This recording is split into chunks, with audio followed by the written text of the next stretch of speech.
What is going on here, everybody? It's the Frost, and we're back again with another Celestials Clash here from this past week's tournament. Got ourselves a doozy here. As this was the fastest clash. As you can see, it's only 7 minutes long. This is a fast clash. So blink and you missed it. My boy here goes for a mulligan to start off the clash, as they did not like their hand whatsoever. Nothing I can say about that. I don't like mulligan, which I try to start not mulligan as much as possible. Again, I think the best time that you could probably mulligan is probably Cryo Scorch, if you wanted to get the Cryo Scorch play, because you get those first two spirits in the game in the underworld before you even do anything. That's just my opinion on that. But they are going to keep their second hand here, and as everyone knows, and I can see their hand, which I don't know why anyone like.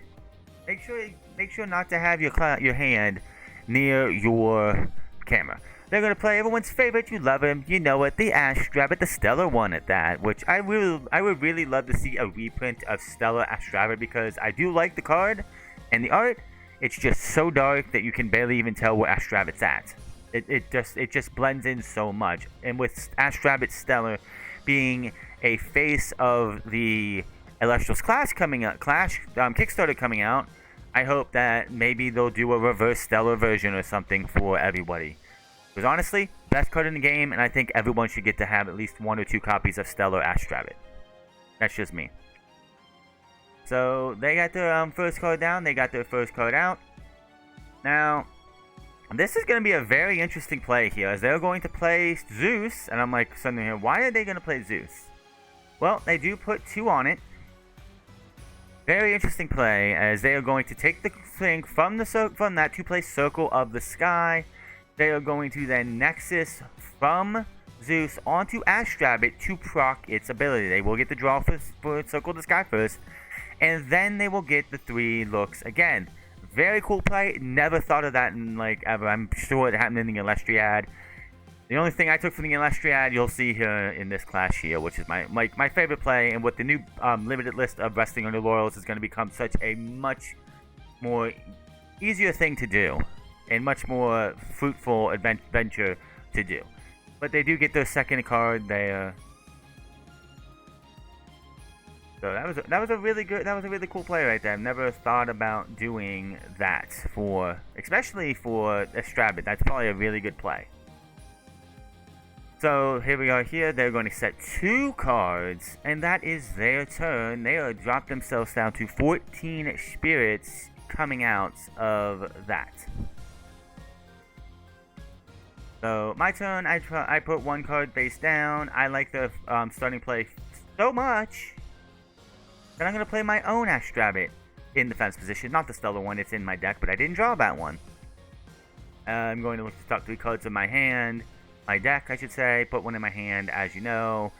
And then shuffle my deck, which it wouldn't be me shuffling my deck if, and 3, 2, 1, and there's the drop. If I didn't drop something out of my deck to have to continue the shuffle. I hate it.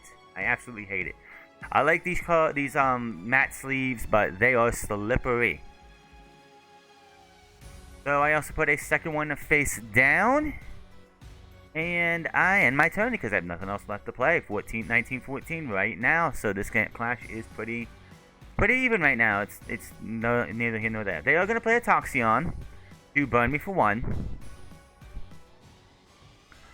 So that's definitely going to hurt a little bit. Doesn't do too much for the clash, but they are going to pull 1 off and try and drop my Ash Rabbit down to enough.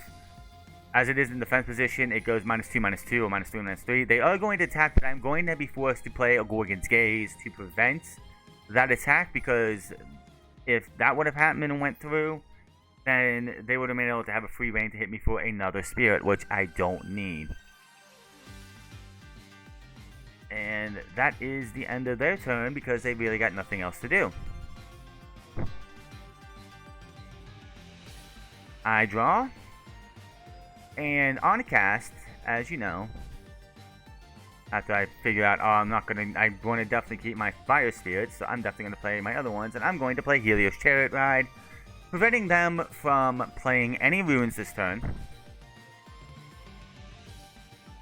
I'm going to then play first I'm going to play Hephaestus in thing. I'm going to attach 2. That's all I'm going to do is attach 2. I'm going to play Exaltflare. I'm going to nexus those 2 onto Exaltflare to move up to Blazerous. Add that other one underneath. I always seem to forget that. If you see my other videos, I've forgotten them a bunch of times. I then attack both.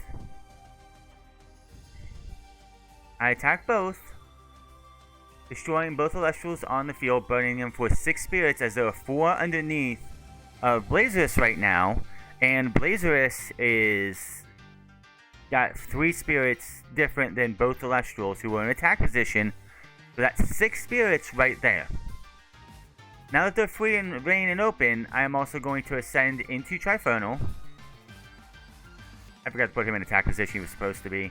That is 5 spirits on Trifernal, plus the 1 from Ash Rabbit is 6 extra spirits, knocking them down to 1 spirit. Or it should be 1 spirit. I don't know where the math on this went wrong, but when they go to the turn, they don't just they have more than 1 spirit left, as you can definitely tell. But they do draw. As you can see, they have more than 1 spirit. I don't know how, because they should have 0 spirits left. They should have 0 spirits. This should be them getting their spirits back. They draw 1, they cast Ambrosia, which I'm surprised they didn't use the 1 off of Zeus just to keep their spirit deck up. That would have been me. Especially since they're now going to have to expend to draw. Not much else they can really do. That was their turn. Now this is a great play here as well. I don't have to, really don't have to, but I'm going to just to make sure. I'll send in the Sonic Core. And I play Eruption. I didn't really need to, but I played Eruption. I will then attack him for 7, and that is going to be Clash right there. That is the Clash right there. I pick up the win. Fastest Clash I have ever had, as it ends in less than 7 minutes. Now, as we're going to get into, the limit list of Resting on Your Laurels is definitely going to make this deck a lot more viable for me to play, because, let's be honest, if somebody was to sit here and before Limitless and have 2 Restings in their hand, and they go to their turn, or they have 1 in their hand, they draw a second one, they could be like, Resting, goodbye Sonic Core, Resting again, goodbye Trifernal. Now, if I have Ash Rabbit on my field, and Blazerous on my and Trifernal on my field as well, you play that 1 resting. You can't get rid of Trifernal. You have to get rid of Ash Rabbit, leaving Trifernal able to wreak havoc still. Now, of course, Earthquake could come in and be like, I'm just going to destroy the Trifernal. Nothing I can do about that. But I mean, I could probably get a Bag of Wind, which would make this so much more broken. But I don't own a Bag of Wind. But let me know in the comment section below what you think about this Clash here, the fastest Clash in my clashing history that I can think of. Especially win rate. I'm pretty sure I might have had a fast Clash that was over in minutes as a loss. But let me know in the comment section below what you think, and I will see you guys on the next one.